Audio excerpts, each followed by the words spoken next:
Afghanistan, a war which cost the lives of nearly 15,000 young Soviet conscripts and an estimated 1 million Afghans. It was the Soviet Union's Vietnam syndrome, so to speak. It was impossible for a great superpower to run away from this wild country.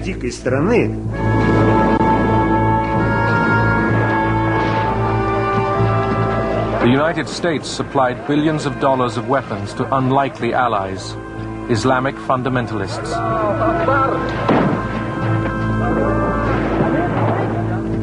It is entirely true that this was a war that was fought with our gold, but with their blood.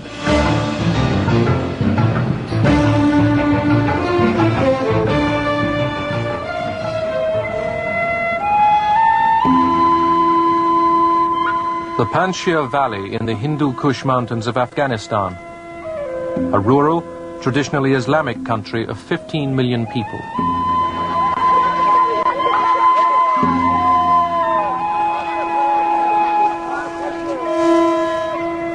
Foreign nations had tried to conquer it for centuries.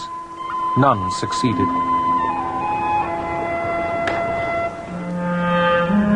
But civil war and years of Cold War conflict would bring the people of Afghanistan a terrible toll of death and destruction.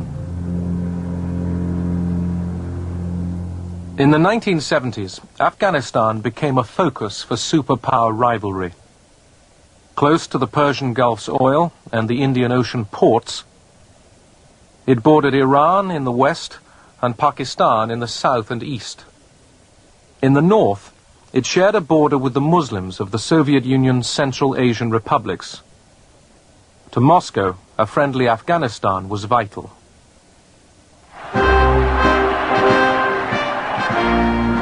Kabul, Afghanistan, April 1978. A military coup brings a left-wing regime to power. Soviet cameras portray it as a romantic, popular revolution. Crowds were organized to celebrate the change of power.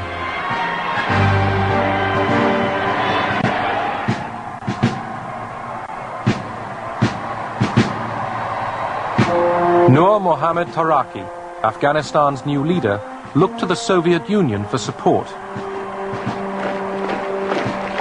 Moscow sent hundreds of Soviet advisors to advance socialism.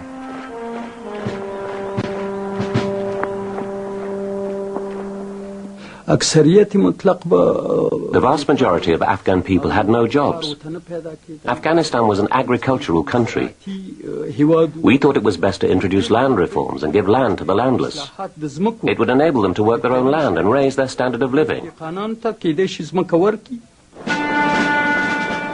The left-wing regime set about reforming Afghanistan by decree.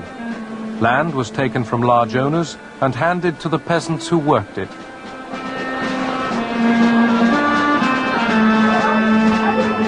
Women were encouraged to stop wearing veils and were put into literacy classes alongside men.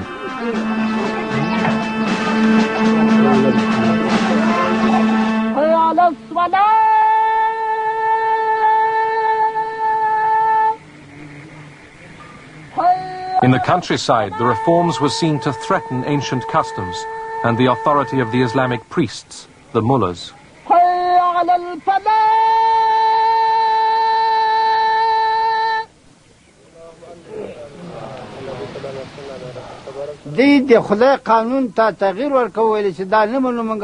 The communists were trying to change the law of God.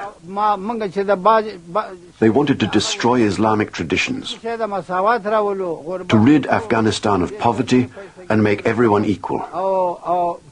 This is against the law of Islam. God has decided who is rich and who is poor. It can't be changed by communists. It's beyond imagination.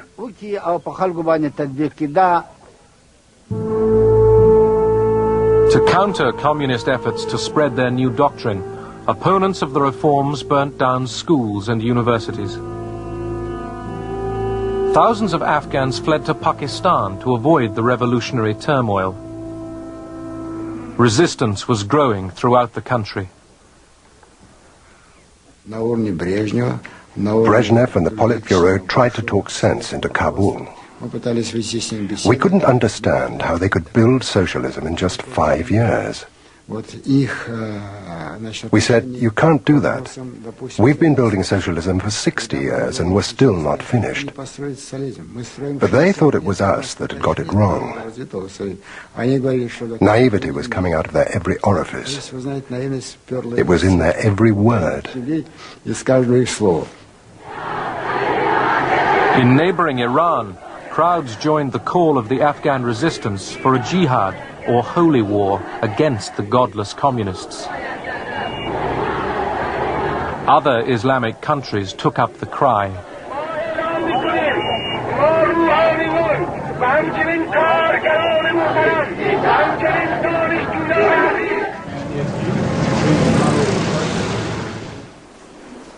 In Washington, National Security Advisor Zbigniew Brzezinski was convinced the left-wing regime in Afghanistan was a major threat. Yeah, and that will deal first with Iran, then with Afghanistan and the regional implications. Brzezinski told President Carter that Moscow might use the Afghan crisis to move south and seize the oil of the Persian Gulf. Well, I have essentially 4 items I'd like to review.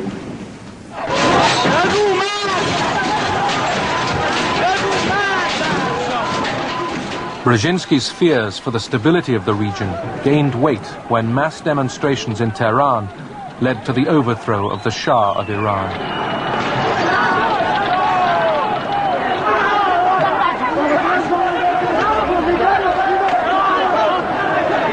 The Shah's fall lost America its most important ally in the region. We are faced with the possibility that one way or another, before too long, we may have either a hostile Iran on the northern shore of the Persian Gulf facing us, or we might even have the Soviets there.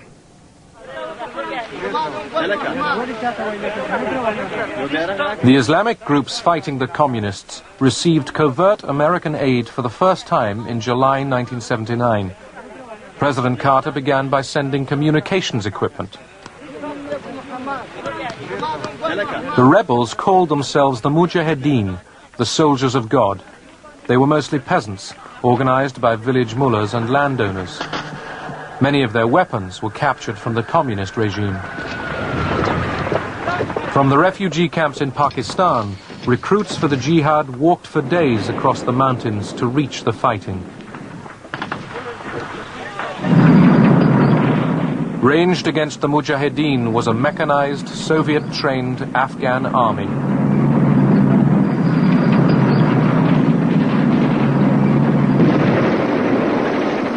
Soviet film depicted a highly motivated fighting force. In fact, each month, thousands of soldiers deserted. Kabul pleaded with Moscow to send Soviet troops.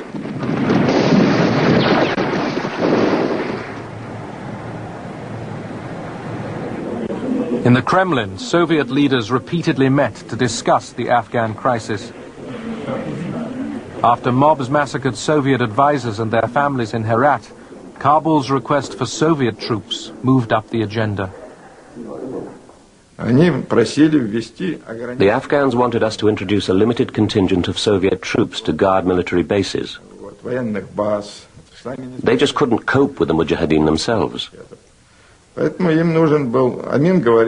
At first they spoke about a battalion, then about a brigade. They kept insisting and pushing for Soviet troops, but we kept refusing and refusing and refusing.